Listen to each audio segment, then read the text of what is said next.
With that said, what you need to know, what is going on in society today. The BRICS alliance announces 6 countries will be joining its bloc of developing economies.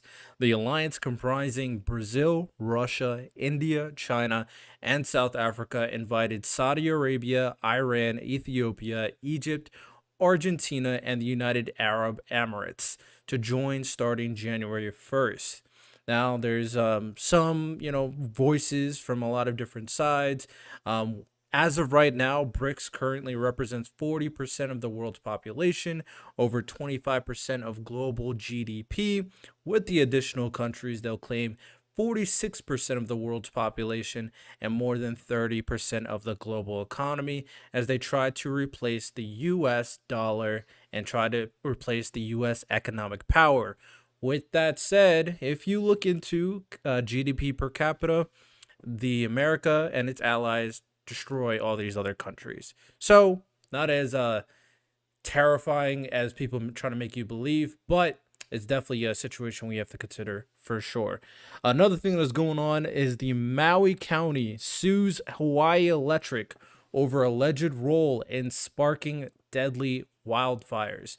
One of the litigation attorneys, John Fisk, who's representing this county for their civil suit, indicated that they should have had energization programs and that they should have had taken proper action in dealing with the potential, power lines and their potential damage that they can have on nature and the Sure, ecosystem. sure. Now, the president did come back saying that they did not have a de-energization program, so I don't know why they brought that up. And a program like that could be very damaging to all the uh, people who are um, medically inept, who are relying on power from these systems, and potentially having this program can make these medical systems shut down, which could be a potential issue, is one of the things they argued. And the last thing, the Department of Justice is suing SpaceX over alleged discriminatory practices, violating the Immigration and Nationality Act because they won't hire anybody that was not a U.S. citizen or had a green card. Basically, they're saying that they're discouraging asylees and refugees from applying to the company, and the Department of Justice says that is bad. So, a few things going on in society. What do you think? Yeah, yeah. I think that's a ridiculous thing to sue a company over. Personally, I think if he wants to hire people who are from America, I don't see the problem with that. Maybe I'm misunderstanding that to a certain extent, but I think I think that's kind of silly. I think the Maui thing, I think, they should do anything that they can do to get money and to get support for, the rebuilding of their homes and economy and city in general. Um, and then I have heard a lot about that BRICS thing, the BRICS alliance. And I think it's, as of right now, a menial, um threat, but I certainly think it could grow, especially if it picks up some higher GDP countries. I think that that shouldn't be something that we dismiss. I think it could be relatively catastrophic if we don't get our own economy back on the wagon, um, and producing higher economically statused dollars, I guess. Think about how I wanted to word that. But Yeah, it's very interesting to me when it comes down to people's outlook of America from other countries, because a lot of them, from other countries, the biggest reasons why they are dissuaded from us is because of the ideological rhetoric that we're spilling from the left onto their countries and their culture potentially. And there's a certain level of fear that obviously there's always going to be a fear of America is the strongest military, America is the big baddies of the entire world, America is the economic power that everybody has to lean to.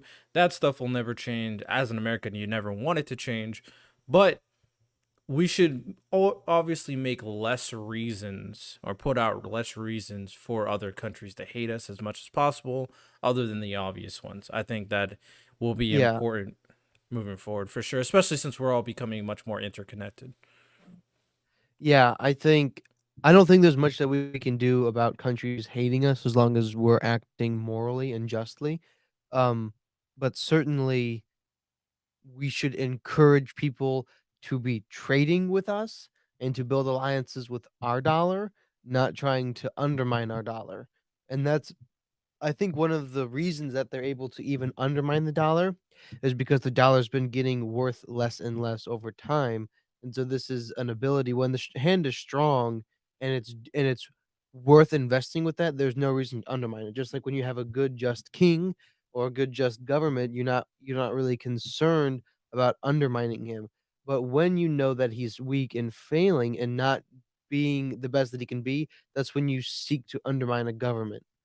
And I think that's what we can look at our dollars. Our dollar is not worth as much. It's not as beneficial to be trading with our dollar. They can come up with something better.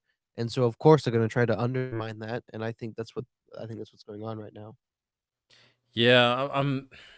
It'll be interesting to see how everything goes forward. But with that said, I mean, China and Russia are not in the greatest situations. Russia's in terrible economic situation right now. Like their currency is worth absolutely nothing at the moment. Oh yeah. And China, they're like in a weird situation too. Obviously, they're still a powerhouse, but like their people and the humanitarian crises that's happening in China is getting worse and worse. It seems they're Oh yeah. even having trouble like keeping their population up. So China and Russia are trying to do things, but Russia's in this war with Ukraine, and China is starting to look at Russia like, hey, you might be going a little too far, honestly. And they allegedly they were like, hey man, you may want to chill. So we'll have to see what goes on with that. Oh, speaking of Russia, and I might as well bring this up since Jonathan's here. What do you think about the alleged assassination of the Wagner Ah, Group of leader? Yevgeny Prigozhin. Yeah. Oh yeah, man. If you what's the saying? If you swing at the king or if you shoot at the king, you best not miss. Um, he took a swing at the king, he shot at him, and he missed. So I'm like, you should know better if you are a crooked warlord sort of person, who runs this real like Black Ops military contract company who you've been doing backdoor if you are literally that person and you are coming for somebody who is also that person, like the former head of the KGB, has like rigged elections since he started, has a track record worse than the Clintons, I would say, of potentially of chefs mysteriously slipping and falling and of couriers just disappearing. Like you should know, like, oh, he's not just gonna let me get away with this. Like, come on now. Come on now. I think that's you shouldn't have got on a private jet and flown right past Moscow. Like, come on, guys. Yeah, that was L move on their part. But I Like, am curious on the reception of Putin doing this in Russia, unless they kind of he didn't even concealed address everything. it. I guess as far as I know, he did a press conference like a day after it happened and didn't even say a word about it. Didn't even Technically, it is all acknowledge it. alleged, so like, I guess he Well, doesn't they have to talk kind of about it. they saw the plane crash, right? I mean, everybody knows that the plane crashed and that he was Yeah, on it. I'm sad if there was, like, innocent people on it, but to my understanding is it was him and some of his staff on his own private jet. yeah. So, like, it's sad, but it's also like, are you surprised?